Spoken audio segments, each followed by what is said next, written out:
Welcome to the Tech Egg. Don't get scrambled. Enjoy the video. You start by opening File Explorer and going straight to Quick Access. From the toolbar, choose View then Options, or use File right arrow options to open Folder Options. In the Privacy section, uncheck both Show Recently Used Files and Show Frequently Used Folders, then click Clear to wipe the history. This removes the dynamic entries. Do this first so you don't chase items that will reappear. Once done, you'll only see pinned entries left to handle.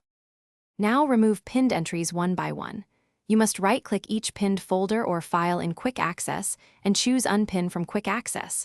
Windows does not offer a bulk unpin command. If a context allows, use Ctrl+click to select more than one before unpinning, but expect to repeat this per item. Take your time. Unpinning is immediate and permanent for this view. Make sure to refresh File Explorer or close and reopen it to confirm the list is empty. Finish by closing File Explorer and reopening it to confirm Quick Access is cleared.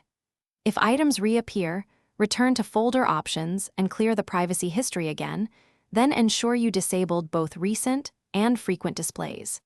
If a pinned item persists, check for Windows Sync settings tied to another device or a third-party file manager that may be restoring pins. One troubleshooting tip: sign out and back into your Microsoft account or disable sync temporarily.